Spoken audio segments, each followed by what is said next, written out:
Why does China keep building world's wildest, tallest, longest bridges?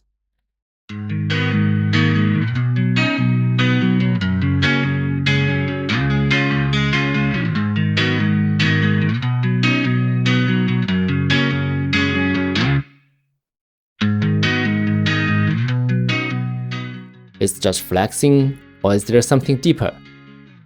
Let's zoom into the one that hits the latest records, the Huajiang Grand Canyon Bridge in Guizhou, hanging 300 meters above a razor-sharp gorge.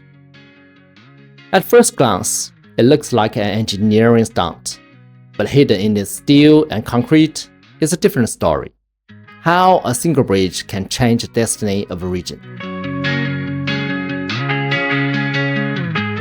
Every day, factories in Guangdong devour more than 3 million tons of coal and 500,000 tons of bauxite, an industrial appetite that never sleeps. Here's the catch. About 60% of those raw materials come from Zhenfeng and Guanling counties in Guizhou, the very area now linked by the Huajiang Bridge. For decades, coal and bauxite had to crowd down winding mountain roads for 4 hours. Transport costs ran 20% higher than the ore itself. Locals had a saying, "We're not buying minerals, we are paying the mountain tax." The bridge flipped the script.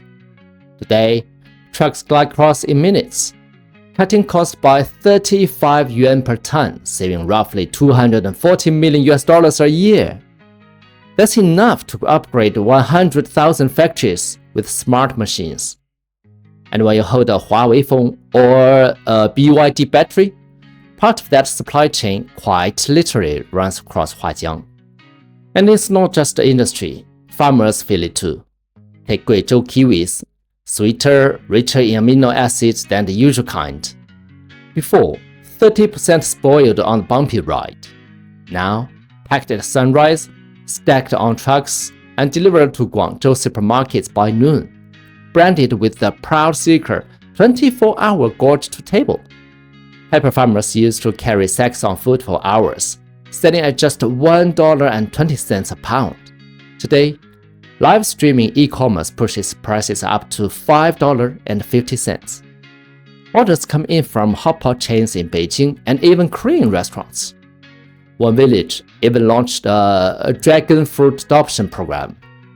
A Chinese American in New York pays to own a tree, watch it grow via live stream, and gets the fruit shipped straight to their door. Farmers' income per acre has quadrupled from $450 to $1,800. That's not just agriculture, that's entrepreneurship. And bridges here aren't only for cars, they are tourist magnets. There's a sky café serving multi lattes behind glass walls 300 meters above the gorge. There's a zipline that shoots you across in 80 seconds, faster than you can swipe to the next TikTok. And yes, you can bungee into the base if you dare.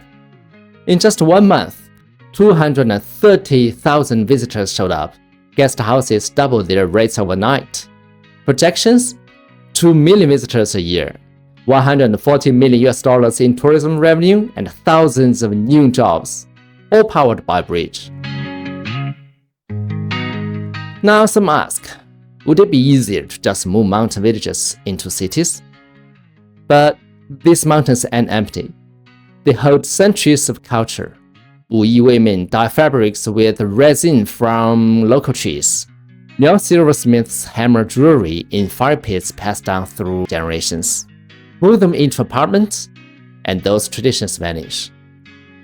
Today, those same scarves show up at Paris Fashion Week and silver bracelets sell out in Milan. Culture isn't just thriving, it's thriving. And the environment? Relocating 20,000 people would mean clearing 2,000 acres of primeval forest, home to rare living fossil trees and birds found nowhere else. Instead, Guizhou tried solar agriculture, panels shading pepper fields and cattle farms, turning rocky land into green profit. Nature stays intact. Farmers earn 30% more. Instead of bulldozing forests, Guizhou is farming sunlight. Huajiang is not a one-off. Guizhou has built tens of thousands of bridges over its rugged terrain. More than 100 already hold world records in height, span, or structural form. Before Huajiang, the Beipanjiang Bridge reigned as the highest bridge in the world, at about 565.4 meters above its canyon floor. And then there is the Yachihe Bridge, with an 800-meter main span for its steel truss cable-stayed structure, one of Asia's longest spans of this kind.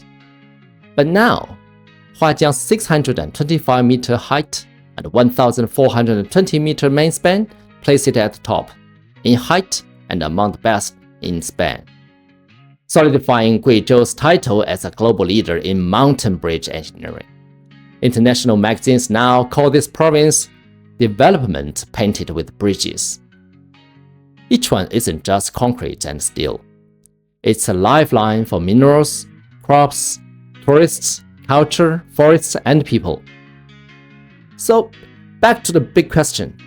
Why does China keep building these record-breaking bridges? The answer isn't ego. It's about letting mountain kids see the world and let the world see mountain culture.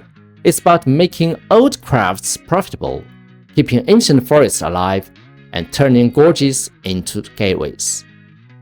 That's the real magic of China's bridges. Not just spanning valleys, but bridging futures.